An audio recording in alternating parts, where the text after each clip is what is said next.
warahmatullahi wabarakatuh. Perkenalkan, nama saya Hana Nafila, NIM 1812127, kelas PAI 6A. Di sini saya akan memenuhi tugas ujian akhir semester mata kuliah Pendidikan Soft Skill, dosen pengampu Ibu Herlina Pratiwi, MPD. Pada kesempatan kali ini saya akan menjelaskan materi yang berjudul mengenai aspek yang mempengaruhi perkembangan soft skill.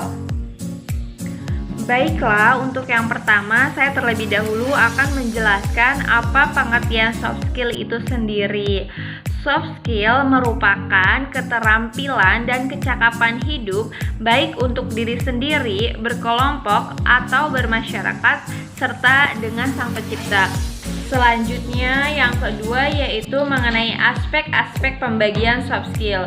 Aspek pada pembagian soft skill terbagi menjadi dua. Yang pertama yaitu kompetensi kepribadian atau yang disebut dengan intrapersonal skill. Kompetensi kepribadian atau intrapersonal skill adalah kemampuan mengelola diri secara tepat. Intrapersonal skill yang ada pada diri manusia itu yaitu yang pertama berupa bertindak sesuai dengan norma agama, hukum, sosial, kebudayaan, dan lain-lain. Indikatornya yaitu contohnya yang pertama menghargai semua peserta didik tanpa membedakan statusnya. Yang kedua yaitu menampilkan diri sebagai pribadi yang mantap, stabil, dewasa, arif, dan wibawa. Dengan indikatornya salah satunya yaitu pribadi yang arif dan bijaksana, bertanggung jawab, dan memiliki kewibawaan. Selanjutnya yaitu mengenai yang kedua kompetensi sosial atau yang disebut dengan interpersonal skill. Kompetensi sosial atau interpersonal skill adalah kemampuan membangun relasi dengan orang lain secara aktif. Nah, salah satu indikatornya yaitu kecakapan komunikasi, yaitu keterampilan seseorang dalam menyampaikan pesan atau komunikator kepada komunikan dengan media tertentu sehingga bisa dipahami. Selanjutnya yang ketiga yaitu mengenai faktor-faktor yang mempengaruhi perkembangan soft skill. Suhartini mengemukakan pendapat bahwa faktor-faktor yang mempengaruhi soft skill diantaranya yang pertama yaitu faktor intrinsik. Faktor intrinsik adalah faktor-faktor yang timbul karena pengaruh yang muncul dalam diri individu itu sendiri. Contohnya yang pertama harga diri, yang kedua perasaan senang. Faktor yang kedua yaitu faktor intrinsik.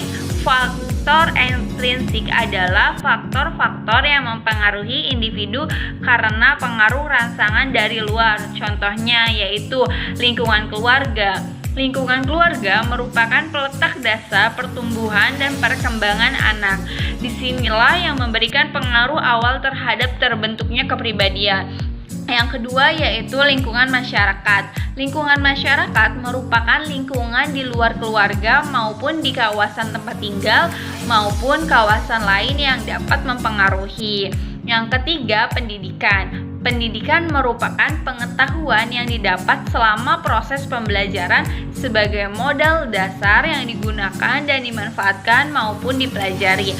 Yang keempat yaitu interaksi. Interaksi merupakan hubungan antara dua orang atau lebih dan dapat berinteraksi antara satu yang lain yang saling menguntungkan. Selain dari faktor itu, Muhyiddin berpendapat bahwa terdapat beberapa faktor yang mempengaruhi soft skill mahasiswa, yaitu diantaranya yang pertama faktor internal, yang diantaranya yaitu yang pertama kecerdasan atau intelijensi. Kecerdasan dapat diketahui atau dapat diukur dengan dapat atau tidaknya mahasiswa mempelajari dan menentukan suatu hasil yang sesuai. Semakin tinggi kecerdasan mahasiswa, maka semakin banyak peluang yang didapatkan oleh seorang mahasiswa.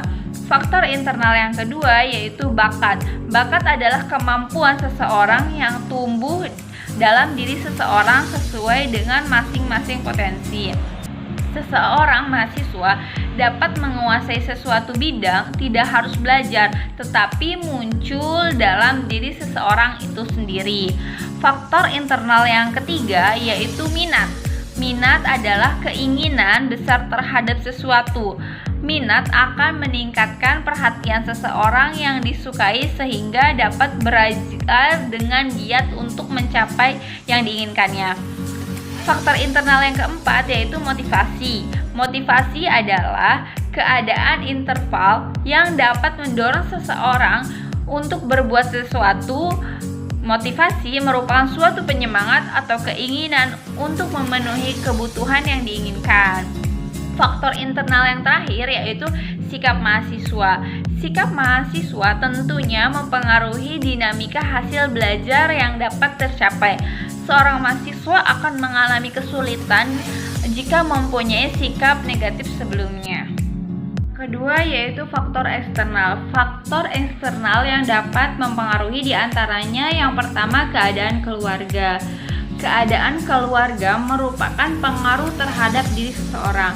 Keluarga yang harmonis akan mempengaruhi cita-cita tinggi untuk anaknya dan akan memberikan pengaruh bahkan memfasilitasi untuk anaknya sehingga dapat tercapai dengan baik. Yang kedua yaitu dosen atau pembimbing dan cara pengajar. Sikap atau kepribadian dosen atau pembimbing, tinggi rendahnya pendidikan yang dimiliki, dan bagaimana dosen atau pembimbing mengajarkan pengetahuan dapat berpengaruh terhadap keberhasilan kepandaian anak didiknya. Prestasi akan tercapai bila seorang pendidik mampu membawa prestasi anak didiknya untuk berubah ke arah yang positif sesuai dengan tujuan yang akan diraihnya.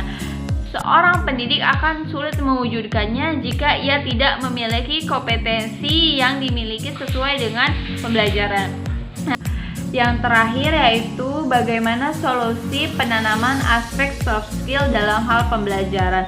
Upaya-upaya yang dilakukan untuk mengatasi kendala soft skill peserta didik yaitu dengan cara memberikan contoh nyata. Contohnya seperti yang dilakukan oleh guru. Yang pertama, guru bersikap sopan, bertutur kata yang baik, sehingga dengan melihat guru yang patut untuk ditiru, peserta didik tersebut akan menirunya. Selain dengan menjadikan diri sebagai model yang dicontoh oleh peserta didik, guru juga harus memberikan contoh nyata, misalnya dengan menceritakan kisah hidup orang yang berprestasi dan kesuksesan seseorang, maka otomatis peserta didik secara tidak langsung termotivasi. Selain guru memberikan contoh nyata, guru juga dapat menanamkan soft skill peserta didik dengan melalui pembelajaran agama, memberikan hadiah, serta adanya pendekatan yang positif dengan peserta didik baik secara langsung maupun tidak langsung. Adanya pembelajaran agama yang sesuai dengan kepercayaan agama masing-masing akan mempermudah peserta didik dalam memahaminya. Yang kedua, yaitu peserta didik sangat dianjurkan untuk mengikuti kegiatan sekolah yang akan membawa dampak positif bagi peserta didik. Contohnya kegiatan ekstrakurikuler seperti olahraga, menari, menjahit, nasyid, serta membaca Al-Quran. Selain dapat ilmu dan materi, peserta juga dapat keterampilan khusus yang diminatinya, sehingga keterampilan tersebut dapat berkembang.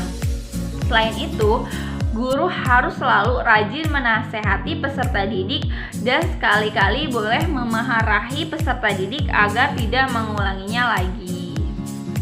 Yang ketiga, yaitu untuk mengatasi keterbatasan waktu, guru berusaha memaksimalkan waktu yang ada dengan membagi samaratakan antara soft skill dan hard skill yang diadakan di kelas atau di sekolah.